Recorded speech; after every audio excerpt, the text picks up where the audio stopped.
Let's grow together. And now with an inspiring message today, Reverend Martin. Two little boys were in Sunday school where they were introduced for the very first time to the idea of Satan. And vivid and frightening scenes described miserable sinners enduring the torments of hell, all kinds of horrible things perpetrated by the malevolent prince of darkness. And wide-eyed and trembling, one little boy asked the other, "Do you think there really is a real devil?" And his little friend said, "Nah, it's probably like Santa Claus, turns out to be your dad."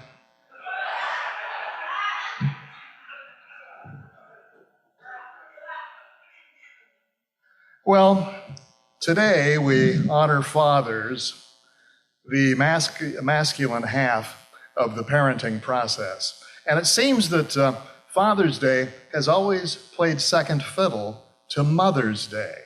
In fact, one little kid described Father's Day as follows: "It's just like Mother's Day, only you don't spend as much." And in the United States last year, Hallmark sold 141 million cards for Mother's Day, but only 93 million for Father's Day.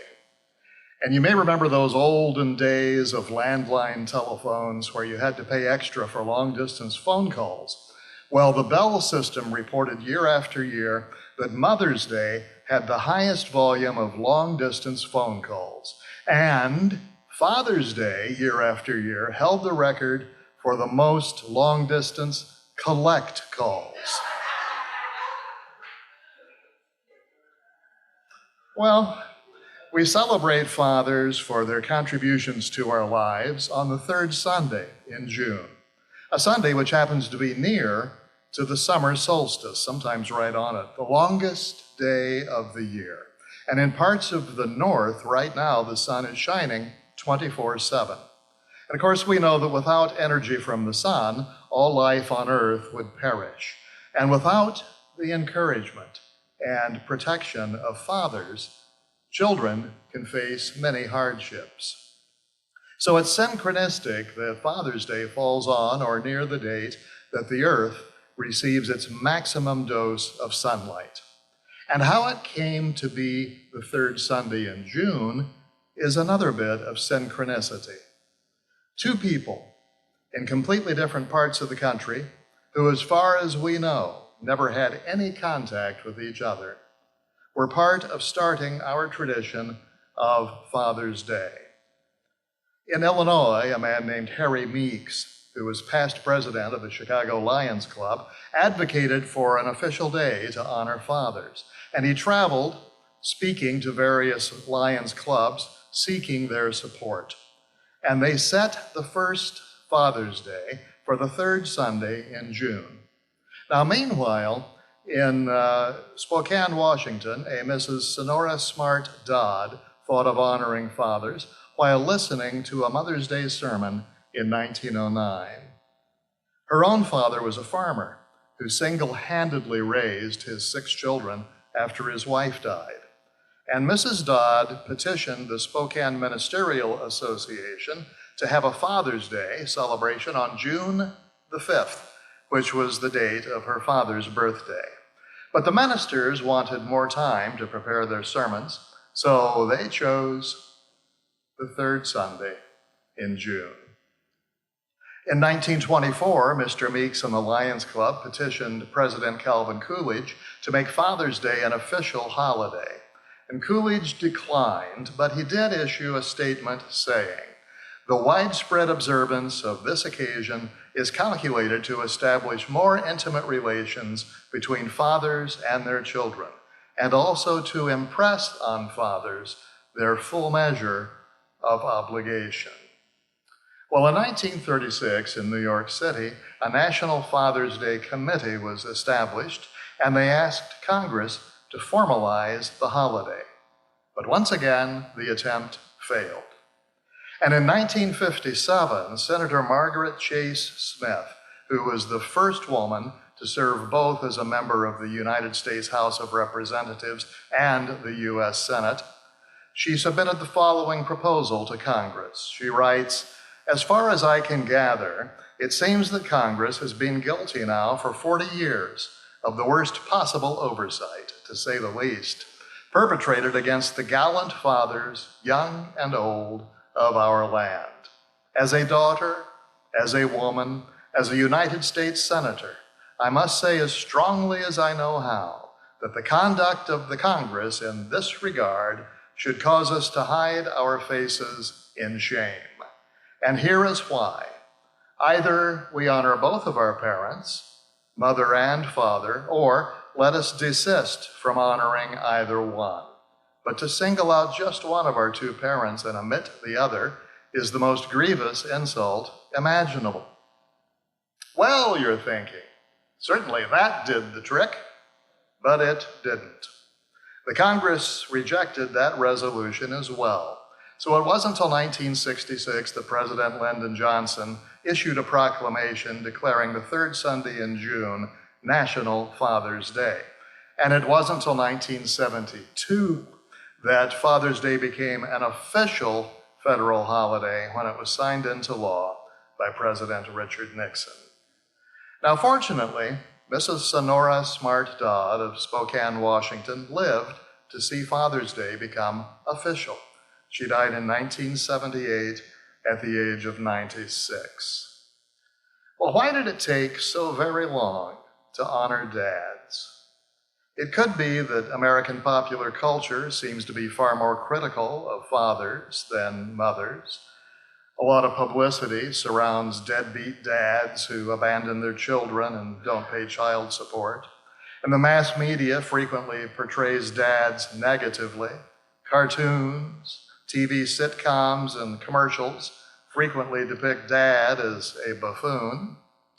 And in reality, of course, there are millions of responsible dads who are steady and dependable and working hard to provide for their families financially and emotionally. And that is so very important because fatherlessness as a condition has been linked to virtually every social ill you can name. Young men who grow up without fathers are twice as likely to end up in jail. 63% of youths who commit suicide are from fatherless homes, and 71% of high school dropouts come from fatherless homes. Now, if you had a father knows best type of dad, you were blessed. A father who had all the answers and always understood and never raised his voice and always had a twinkle in his eye. This little story from Reader's Digest illustrates the type. One day, I received my learner's permit, and my father agreed to take me out for a driving lesson. With a big grin, he hopped into the back behind the driver's seat. "Why aren't you sitting up front on the passenger side?" I asked. He replied, "Kirsten, I've been waiting for this ever since you were a little girl. Now it's my turn to sit back here and kick the seat." Now, most fathers really can't measure up to the perfect ideal of fatherhood. But chances are your dad wasn't nearly as bad as the current Hollywood version of fatherhood. For most of us, our experience of dad was somewhere between those two extremes. I experienced two different fathers growing up. The fun-loving, totally involved father that I remember fondly. The father who would get dressed up in an improvised costume and act out such literary gems as The Midnight Ride of Paul Revere or 'Twas the Night Before Christmas. And that father was with us until I was about 10 years old. And then my dad got the idea that God wanted him to be a Baptist minister, just like his father and most of the other men in his family. And almost overnight, our fun-loving father disappeared and was replaced by a man who was obsessed with sin and guilt and damnation. And that father persisted until his death many years later. Now, as a little kid, I couldn't make any sense out of it. Why would becoming a minister of the gospel, gospel being a word that literally means good news, why would being a minister of the gospel lead to an obsession with misery? And it took me years to figure that out, and took me more years to realize that considering his belief system, he was living the only way he knew how.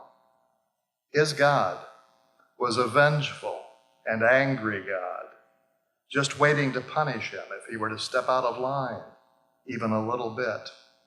And once I figured that out, it took me more years to come to terms with it and to forgive him for changing so dramatically, and to forgive myself for judging him so harshly.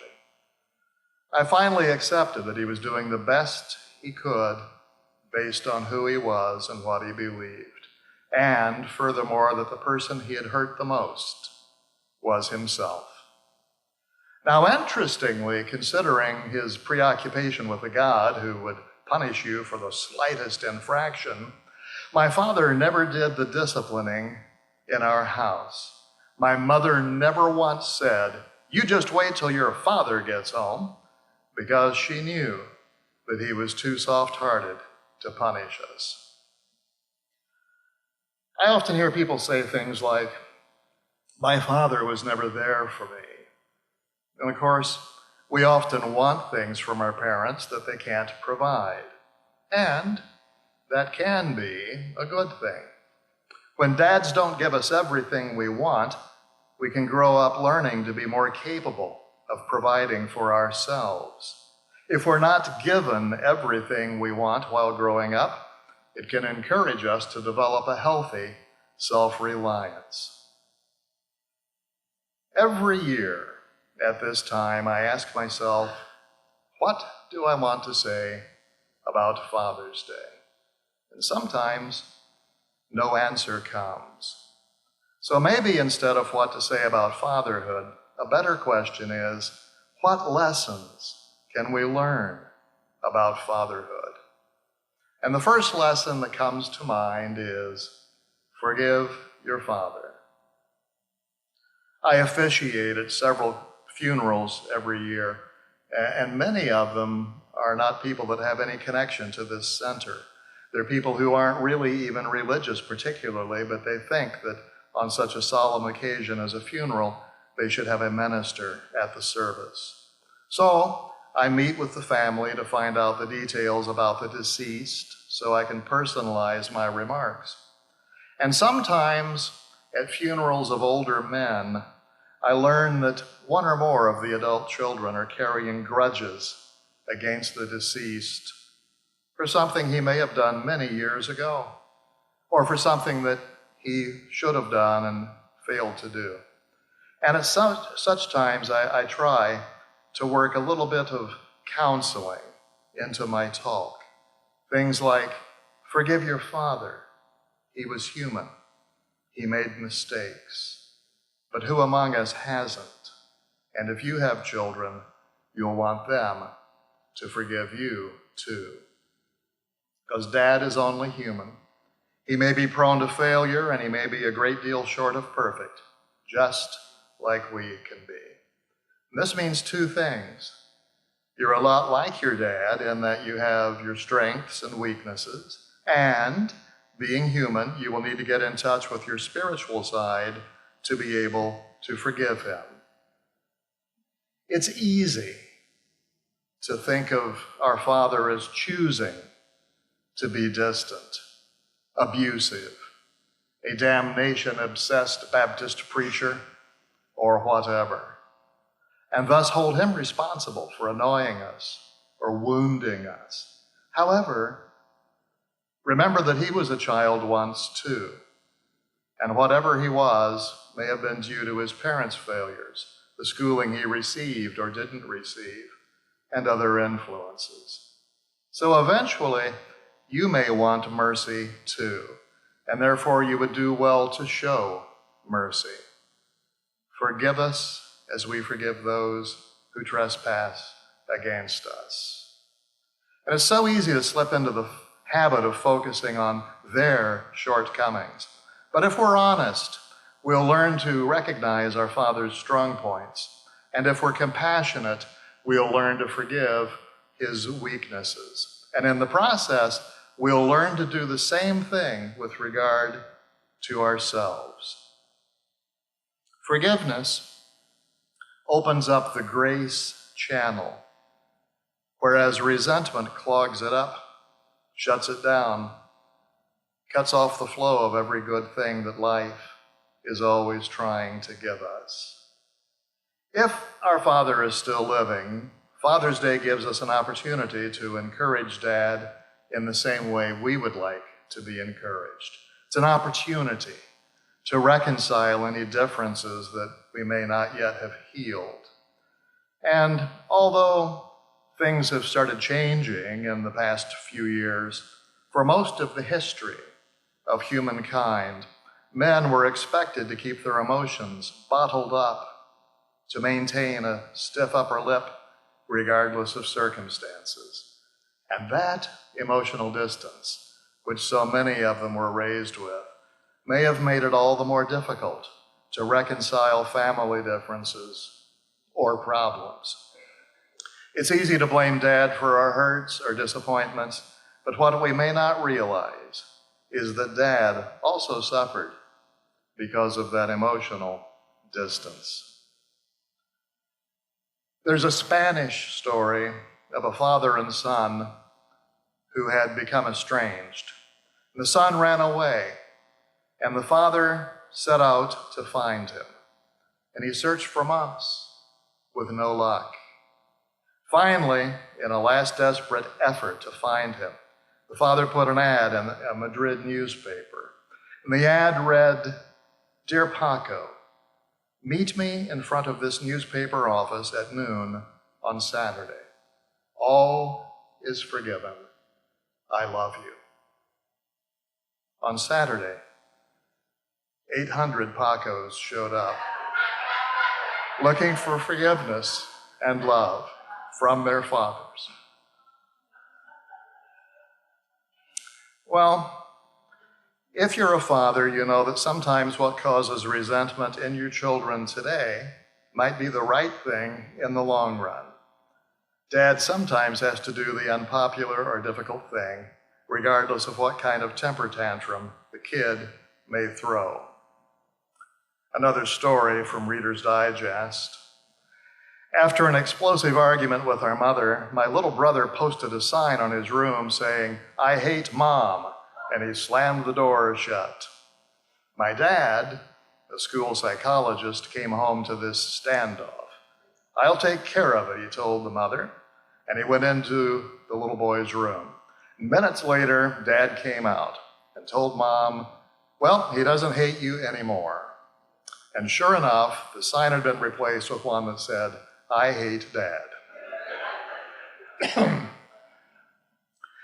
Many of you will remember the TV shows from your childhood, such as Father Knows Best, or Make Room for Daddy, or Leave It to Beaver.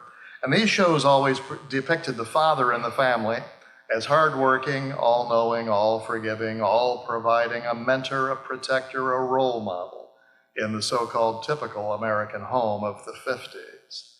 And while many call these shows unrealistic, I think they make a statement about one of the greatest desires within each of us, the desire to feel loved, guided, cherished, provided for, and protected and supported by someone or by something larger and more powerful than we see ourselves as being. And so it was that the great teacher Jesus was fully aware of this inherent desire, thus proving it wasn't just a phenomenon of the 1950s. He knew that it was human nature to desire and seek love, guidance, and protection, which is why he referred to God as Father. Jesus was intentionally sort of creating a bridge to God through an idiom with which people could relate. He wanted to assist others in experiencing an intimate relationship with a God of unconditional love, who prior to that time had been thought of as an angry, withholding, judgmental, and punishing God. Well, in today's world, we know that not everyone has been blessed with the best relationship with his or her father. And that's why it's so important to remember that we can choose to spiritualize the entire concept of father, as Jesus did, by getting in touch with the presence of God within, a presence which knows only to love. Jesus knew that he had to make God approachable. And that's why it's important to understand what he meant when he referred to God as Abba, A-B-B-A. That's Aramaic. And the word Abba literally means daddy. We know that when a child refers to his father as daddy, there's a great deal of intimacy, love, trust, and caring present. Essentially, an authentic bond between father and child. And in Jesus' day, the head of the household was a deeply respected, devoted, fierce protector and provider for his children. Jesus thought of God in the same way. And he explained this whole dynamic in his own version of Father Knows Best, which is the parable of the prodigal son. And in this parable, Jesus depicts the Father as the wise, generous, non-judgmental, and totally unconditionally loving Father that you and I would be pleased and grateful to have. So we could just as easily call the story of the prodigal son, Abba Knows Best. Now, about the only time we ever hear the word prodigal is in connection with this parable. The basic meaning of the word prodigal is wasteful, but more than just wasteful, extravagantly wasteful. You may recall the story. There was a man who had 2 sons. The youngest son said to his father, "Give me the share of the estate that is coming to me." He didn't want to wait for his father to die. He wanted his inheritance now. So the father divided his estate between the 2 sons. And not long after that, the younger son got together all that he had and set off for what was called a far country or a distant country. And there he squandered his wealth, his inheritance, in riotous living.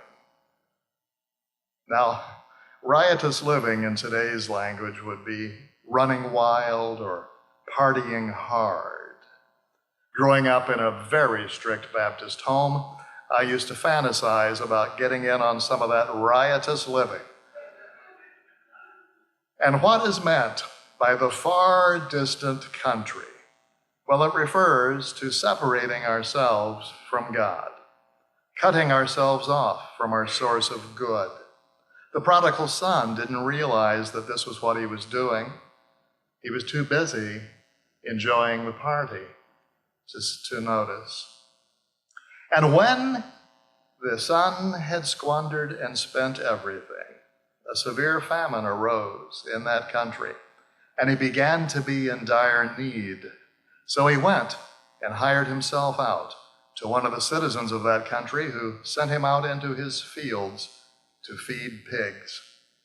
Now, this was the ultimate degradation for a Jew. It was not only forbidden to eat pork, just to touch a pig was considered sinful and unclean.